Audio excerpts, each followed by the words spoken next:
Allez, on se lance. Et si le livre le plus terrifiant, le plus mal compris de l'histoire, l'Apocalypse, n'était pas du tout une prophétie sur la fin des temps? Et si c'était, en fait, un manuel technique? C'est une idée assez folle, on est d'accord, mais c'est la thèse qu'on va décortiquer aujourd'hui. Une lecture de l'Apocalypse, non pas comme un livre de destruction, mais comme le mode d'emploi pour allumer une nouvelle étoile, ici même dans notre système solaire. Pour commencer, il faut absolument redéfinir le mot-clé, apocalypse. On pense tout de suite à la fin du monde, au chaos, mais en fait, pas du tout. Le mot vient du grec apocalypsis, et ça veut dire dévoilement, littéralement retirer le voile. Donc, si on suit cette logique, le livre ne parlerait pas de la fin de tout, mais bien de la révélation de quelque chose qui était là, sous nos yeux, depuis le début. Et c'est là que ça devient fascinant. L'idée, c'est que si la Genèse, le premier livre, c'était le plan de l'architecte pour notre univers, eh bien l'Apocalypse, le dernier livre, ce serait le manuel d'instruction de l'ingénieur, le guide technique, étape par étape, pour l'allumage. L'allumage de quoi? D'un corps céleste bien précis, la planète Neptune, qui deviendrait une étoile. D'accord, mais où est-ce qu'on trouve des indices pour une théorie pareille? Eh bien, ça commence dès le tout début, au chapitre 1. Jean a cette vision incroyable de ce qu'il appelle le Fils de l'homme. Et dans cette lecture, ce n'est pas une figure divine ou humaine au sens classique, non, ce serait en fait la description quasi-scientifique d'une école en pleine activité. Et là, les correspondances sont assez bluffantes. Chaque détail de la vision est décodé, traduit en langage astronomique. Ses cheveux, blancs comme la laine, c'est la lumière d'une étoile mature qui émet sur tout le spectre lumineux. Ses yeux, comme une flamme de feu, ça ce seraient les éruptions solaires, ces immenses jets de plasma. Sa voix, comme le bruit des grandes eaux, on pense tout de suite au son du vent stellaire, ce que les scientifiques captent avec leurs instruments. En gros, c'est une traduction directe. On passe du mystique au physique.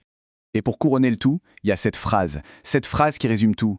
J'étais mort, et voici je suis vivant au siècle des siècles. Dans cette optique, mort, ça veut dire quoi?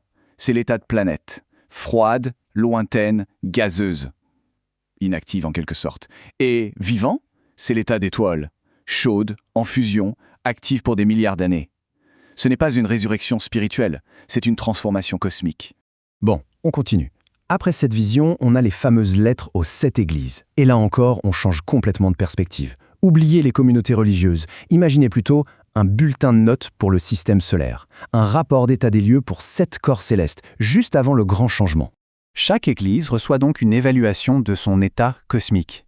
Par exemple, Éphèse, ce serait un monde qui a perdu son premier amour, qui s'est refroidi, qui a dérivé de son orbite idéale. Sardes, on lui dit « Tu passes pour être vivant, mais tu es mort ». Imaginez une planète qui a l'air vivante à l'extérieur, mais dont le noyau est froid, inerte. Et puis il y a Philadelphie, le bon élève. C'est le monde qui est prêt, parfaitement aligné, avec une porte ouverte pour la transition. Mais le cas le plus percutant, c'est celui de Laodicée.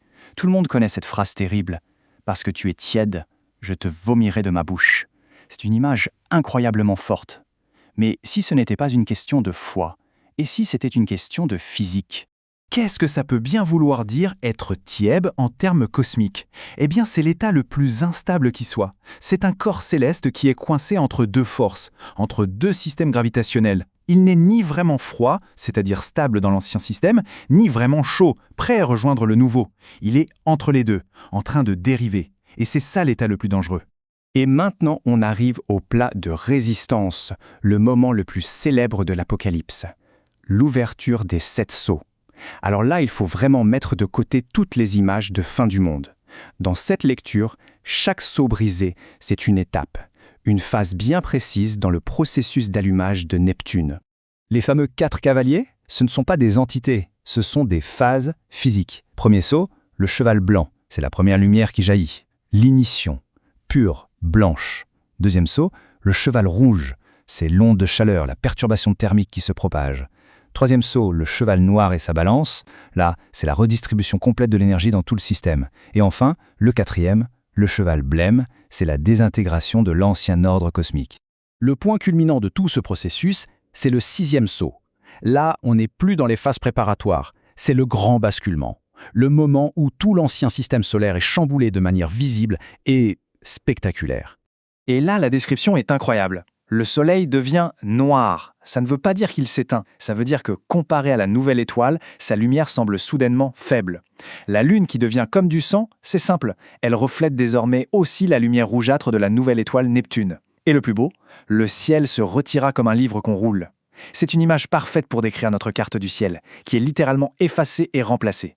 Alors, après ce chaos, ce grand bouleversement, le texte décrit un nouvel ordre, une nouvelle stabilité.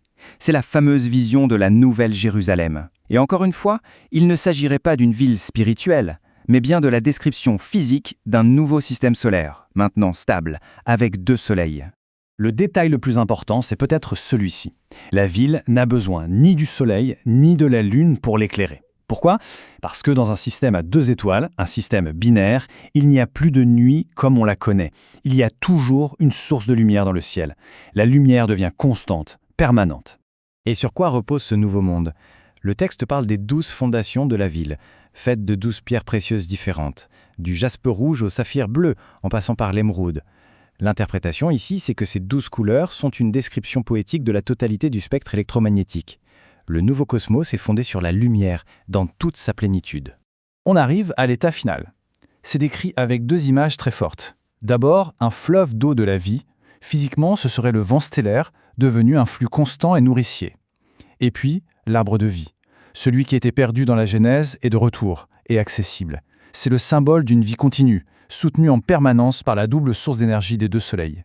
Et la conclusion, la signature finale, c'est cette phrase, l'une des toutes dernières du livre.